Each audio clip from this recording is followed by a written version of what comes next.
me do my two-step. बिल्कुल आप यही हैं। मैंने सोचा था यहाँ से शुरू करूँगा, वहाँ से शुरू करूँगा, पर आपसे शुरू करूँगा। मोहित भाई को तरक्की मिल रही है, बहुत से लोगों को प्रॉब्लम भी होगी, तो कोई शायरी नहीं है, स्टेटस समझ ले कि भगवान सलामत रखे उन आँखों की रोशनी जिनकी निगाहों में हम चुभते बहुत हैं। अब शुरू करते हैं। भारत 70 साल से सिर्फ राजनीति पे चल रहा है, तो उस पर लिखा है, बात बात पर ये मक्कारी अच्छी नहीं लगती, तुम्हारी मुझसे ये गद्दारी अच्छी नहीं लगती। देश कोरोना में फंसा है, तुम्हें राजनीति की पड़ी है, चुनाव की यार ये तैयारी अच्छी नहीं लगती। और एक शेर ये है कि हमारे सैनिक को जब जाते हैं तो यही चीज़ सिखाई जाती है कि कभी पीठ मत दिखाना। तो चुनाव की यार ये तैयारी अच्छी नहीं लगती, और पीठ पर जितने निशान है वो मौत के बाद के हैं गौरव, जिंदा रहते पीठ की बारी अच्छी नहीं लगती।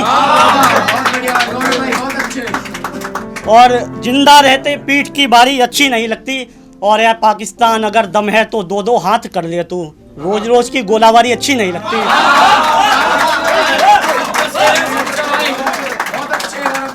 और भाई एक शेर में सुनाना चाहूँगा, मेरी ज़िंदगी का सबसे अच्छा शेर। मैंने कुछ नहीं लिखा, सिर्फ 2 बार आया हूँ, 6 साल से लिख रहा हूँ। सबसे अच्छा शेर कि जब कोई हमारा सैनिक शहीद होके आता है तो बोला जाता है कि आंसू मत बहाना, उसकी शहादत पे प्रश्न चिन्ह होता है, तिरंगे पे आंसू गिरना सही नहीं माना जाता। तो वो लिखने की कोशिश की है। माँ बोल रही है लेकिन माँ को आंसू भी आते, तो वो है कि अंदर तक से टूट गई हूँ, बची ना मुझ में आस है, मामला भी पेचीदा है और वक्त भी खिलाफ है, और आंसू बहाऊं तो कैसे बहाऊं माँ हूं, एक तो बेटा सैनिक सामने उसकी लाश है।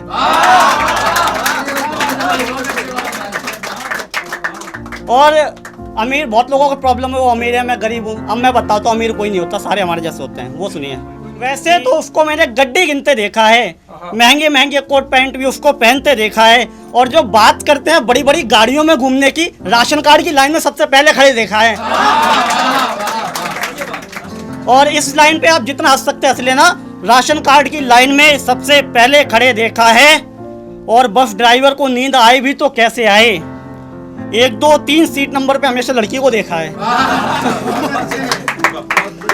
और एक शेर, 1 2 3 सीट नंबर पर हमेशा लड़की पर देखा है, जो मॉल में 1 का 50 देकर आते हैं, 20 रुपए की सब्जी खरीदते वक्त मोलभाव करते देखा है।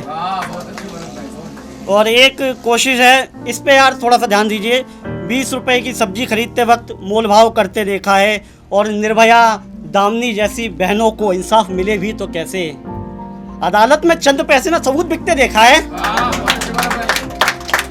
और एक माँ के ऊपर है कि मैं खाना वो माँ के हाथ का निवाला चाहता हूँ, वो देखना फिर से लगा माँ के हाथ का टीका काला चाहता हूँ।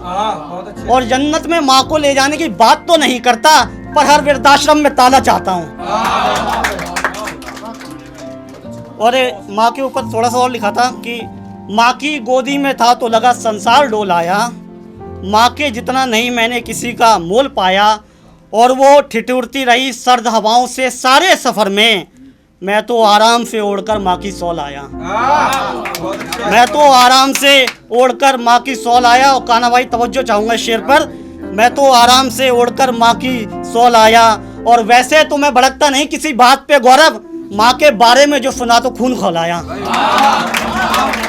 के बारे में जो सुना तो खून खौलाया।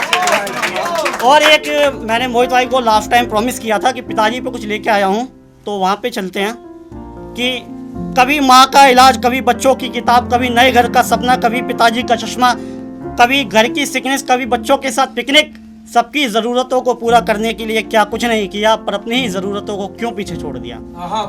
अब ये है, कलेजा निकाल के रखा है मैंने इसमें, देखना आप। कभी बेटे का कॉलेज में दाखिला करवाना, कभी बीवी को एनिवर्सरी पे साड़ी दिलवाना, कभी बिटिया को 16 वर्ष का होता है एक टेंशन में आना, उसके नाम के पैसे कुछ अलग से बचाना, फिर कभी किसी रोज मार्केट में जाना, बच्चों को नए नए कपड़े दिलवाना, बीवी को चूड़ियाँ दिलाना बिल्कुल ना भूल पाना, बाद में खुद के लिए एक शर्ट पसंद आना, बटुए का खोलना बचा एक पैसा ना पाना, बटुए का खोलना बचा एक पैसा ना पाना, बाद में खरीद लूंगा ये सोचकर खुद को वहम में रख लिया, बताओ उन्हें हमारे लिए क्या कुछ नहीं किया, पर अपने ही ज़रूरतों को क्यों पीछे छोड़ दिया। और मोहित भाई पिछली बार मैंने माँ पे कुछ सुनाया था, उसमें मैंने एक शेर और ऐड किया है, बहुत अच्छा है तो इसका चित्र बना देते हैं जो पहले बनाया था कि एक वक्त आता है कि कहते हैं कि जब माँ बच्चे को जन्म देती है तो 300 हड्डियों के टूटने की जितना दर्द होता है, और एक दिन वो आता है जब माँ हमारे बीच में नहीं रहती है, हमें उस माँ को जलाना पड़ता है। तो वो अब आगे सुनिए कि उसके बिना खाए जाना मेरे बस की बात नहीं, उसके बिना एक डग चल पाना मेरे बस की बात नहीं, और 300 हड्डियों के टूटने इतना दर्द सहकर जिसने मुझको जन्म दिया, अब उसकी हड्डी जलाना मेरे बस की बात नहीं, अब उसकी हड्डी जलाना मेरे बस की बात नहीं, अब उसकी हड्डी जलाना मेरे बस की बात नहीं। और चाहता हूं मैं ढेरों गजल माँ पर लिखना पर गौरव, माँ पर अपनी कलम चलाना मेरे बस की बात नहीं। और जो नया शेर है वो ये है कि माँ पर अपनी कलम चलाना मेरे बस की बात नहीं, और माँ ने जो कुछ किया है वो अनमोल है गौरव, माँ के दूध का कर्ज चुकाना मेरे बस की बात नहीं। और लास्ट टाइम का मैसेज भाई दोबारा देना चाहूँगा, माँ के दूध का कर्ज चुकाना मेरे बस की बात नहीं, और वृद्धाश्रम मुक्त भारत चाहते हो तो एक आंदोलन चला दो यारो, मेरे अकेले से हो पाना मेरे बस की बात नहीं। थैंक यू भाई।